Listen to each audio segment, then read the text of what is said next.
Okay guys, so we're back with another video, treating you this week, 2 in 1 week. And today we're going to be looking at one absolutely insane fact that will blow your mind about Nirvana. If you don't know this, you need to keep watching because it's really something that any fan should know. So we'll get straight into it, but please remember to subscribe if you like this video and share, like and comment. So let's get going. So what is this one absolutely mind-blowing fact about Nirvana that any fan needs to know and that will completely blow you away?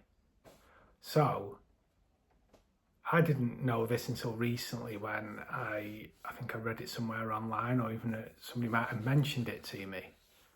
But in the lead up to Nevermind being released, I'm not sure if it was when they were recording it or when they were going up to record it, but I think they'd signed the contract with Geffen after leaving Sub Pop.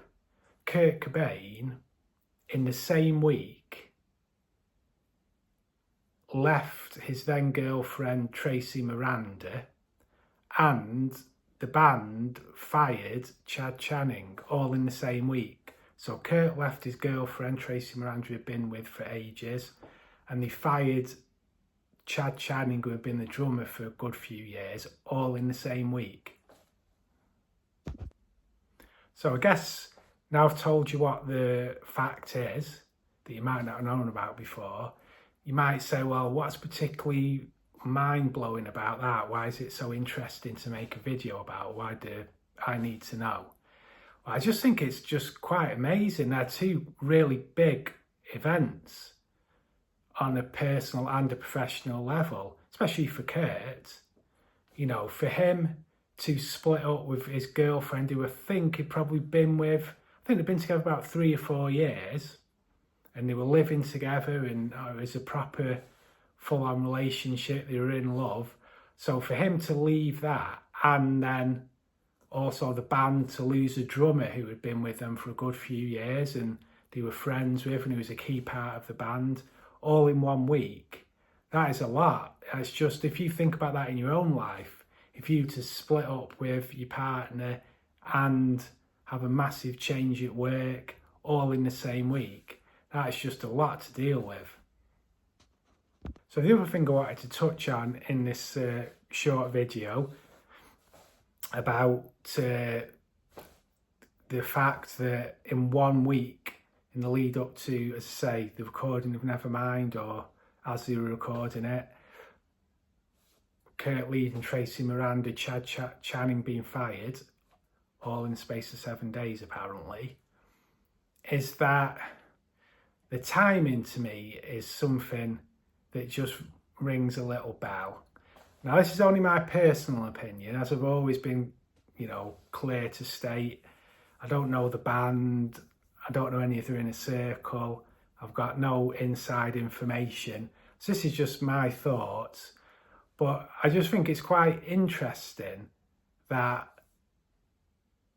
both of those things happened in such a short space of time, not long after they signed the major label record deal with Geffen. For one of those things to happen, it happens, people split up with partners, or bands fall out and members get fired.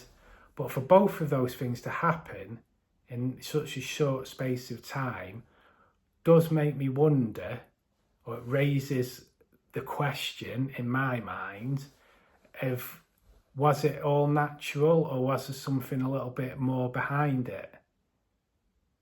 Or to be more specific, the question really that springs to my mind is, were the new record label Geffen behind it?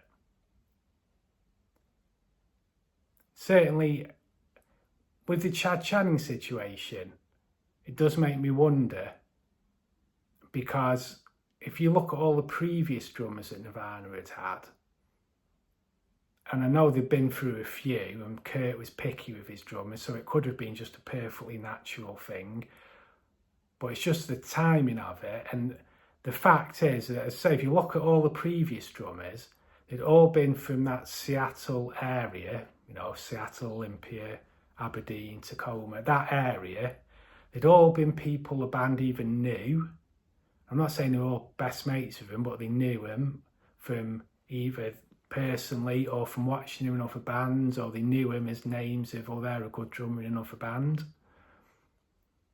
And so they were people that were sort of local and familiar to him, if you like. So it just seemed a bit out of place to hire Dave Grohl out of the blue, who obviously isn't somebody they would have known from that local Seattle scene, and he's from LA. I know he was a musician in bands and touring, so they might have come across him, but still, he didn't fit the profile of how they'd recruited before. So it always just seemed a bit odd to me that they suddenly sort of randomly plucked him out of, if you like, nowhere, and that wasn't really how the drummers that they'd had before. And I think if you look at Chad Channing as well, in my opinion, and obviously, you know, this is different, Kurt might have had a different take on it, his drumming always seemed pretty top-notch to me. If you listen to Bleach, or listen to the live shows he did, I always thought he sounded pretty good. So I could never see a real reason why they would be that dissatisfied with his drumming. So it does make me wonder if Chad Channing's sacking had a little bit of prompting from the record company. You know, who knows? This is all hypothetical, but, you know, you could imagine, you know, the major label offering him the deal, but saying, look, that drummer you've got is not great in interviews, is a bit quiet, is not sort of that dynamic in terms of personality, if you like. So you can have the deal, but we've got this other guy who's, you know, a lot more dynamic, a lot more energetic, a lot better at networking, you know, a lot more engaging in interviews, a bit louder. So you've got to have him in if you want the deal. And is that why they decided to get rid of Chad? Because they all seem such good mates as well, so it seemed very strange to me. And then you do wonder as well the Tracey Marander situation with Kurt. Now, again, this is all just hypothetical. It's all just me rambling what my thoughts are. But was that the same situation? Did the record label sort of say, look, yeah, okay, you can have the deal. We'll make it happen. We'll put everything behind you to make you a success. But, you know, if you're going to be a success, a big time rock star, you, Kurt, as a front man, you know, there's nothing wrong with your current partner. She's, you know, a great person, a great girl.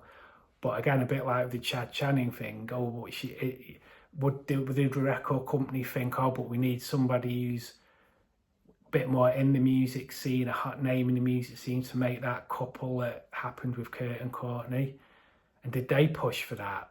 And was that why it happened all in the space of a week? Because basically the record company said, look, okay, you can have the deal, but the conditions are you need to hook up with a hot sort of name in the music industry to Kurt and have that sort of power celebrity couple to help the band succeed. And you need to get a new drummer in because we want this guy in terms of Dave Grohl. You don't know, do you? You don't know what goes on behind the scenes. So I could be totally wrong, but it's just, for both of those things to happen in a week seems a bit strange to me, especially when Kurt seemed pretty happy with Tracey and he seemed pretty happy with Chad. It does make me wonder a little bit. But there you go. Who knows? I don't know for sure. These are just my thoughts. Tell me what you think below. Obviously, anybody who was close to the band at the time, you'll know a lot better than me, so drop me a comment. Okay, guys, so that's a quick one today. Just made the dog jump. That's a quick one today. Just to pass on that one really interesting, mind-blowing fact about Nirvana that you need to know. Keep watching the channel. Please subscribe. and then you'll never miss any content. See you later.